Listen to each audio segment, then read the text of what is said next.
Son, and of the Holy Spirit. Christ is ascended. From earth to heaven. As you may have noticed, I'm not Father John. And they say in the Psalms that gray hair is the wisdom unto old men, and God in his wisdom has seen fit for me to go white instead of gray. And so we'll muddle along together, I suppose.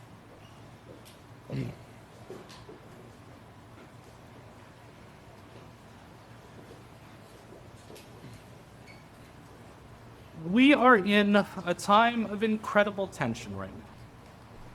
We've passed Pascha, we've passed Ascension, and Christ has left us here.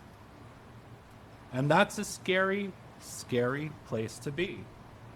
In fact, we know that some of the apostles, after the Ascension, felt that fear.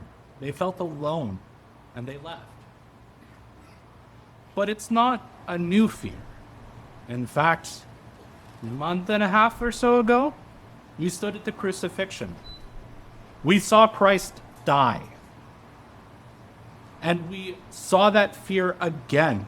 We saw disciples go into hiding. We saw Peter renounce Christ.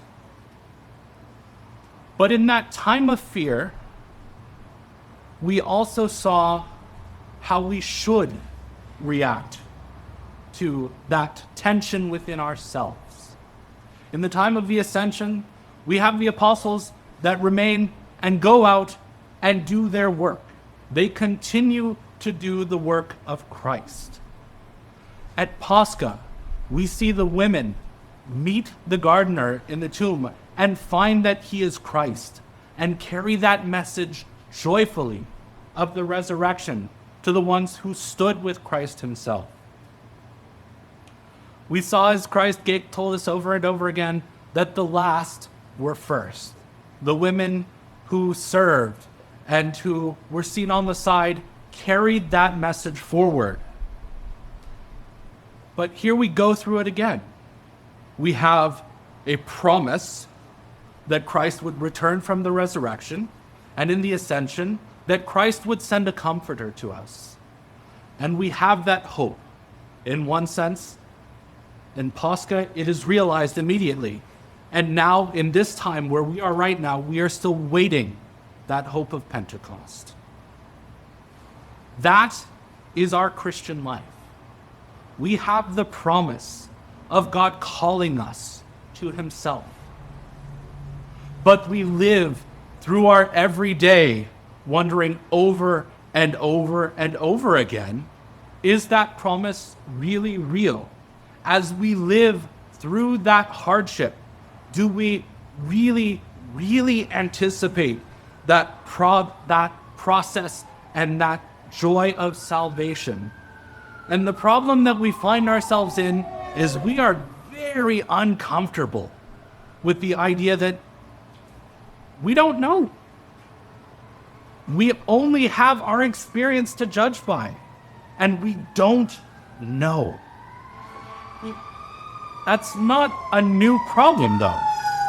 We see it all throughout history. Today we celebrate the Holy Fathers of the First Council of Nicaea, where they addressed the problem of Arius. Arius could not understand how God could become man, something that is fallen, something that is angry and lustful and passionate, and he could not understand how God, who is holy, who is perfect, could become one of us. And yet, God shows us how that happens when Jesus says in the gospel today, "And now, O Father, glorify me together with yourself, with the glory which I had with you before the world was." This is not a Jesus who was some created being before time that God decided to send down and then raise up as a pseudo-God or a subordinate God, as Arius would tell you. And the fathers of the council recognized this, and they defended what it means to be Christian and what our very salvation is. Our creation in the beginning was to be aligned with God. Our will, our purpose was to worship God, to stand and want the things of God and to love the things of God.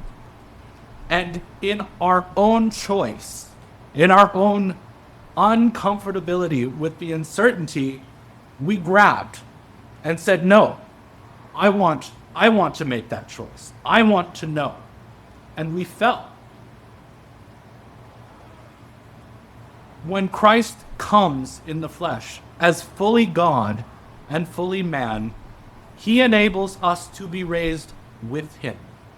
As St. Athanasius said, God became man so that man might become God. This is the center of our faith. This is Theosis. This is us choosing God over and over and over again. And this is the promise that we see today, that we can become God, that we can become that love, that we, through our faith, can be reunited with what we once were.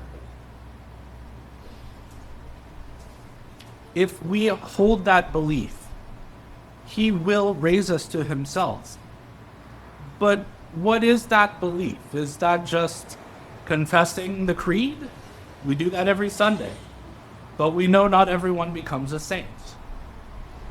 It's acting on that belief. It's making the choices that show you the love of God in others, in giving alms, in giving charity of your time, in just being a friend. But it's also doing the work of finding the image of God within yourself. It's doing the work to wipe away the pain in our life that often we cause, the grief, the sorrow, and embracing the joy of God's love for us. In the end, we are never going to be separated from the mystery of what our end will look like. God is God and we are us, and we will never truly understand him until we are one with him. But the promise is also always the same.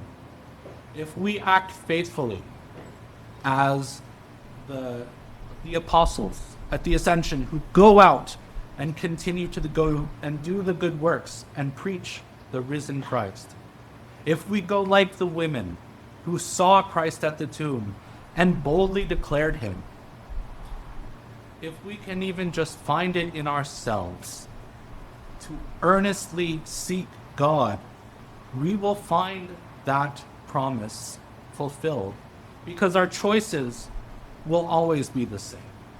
Do we seek with boldness the God that comes to us? Or do we drown in our fear of what might be, what could be, what may never be? The choice is always the same, but the love of God will always be there to call us back to him. In the name of the Father, and of the Son, and of the Holy Spirit, Christ is ascended.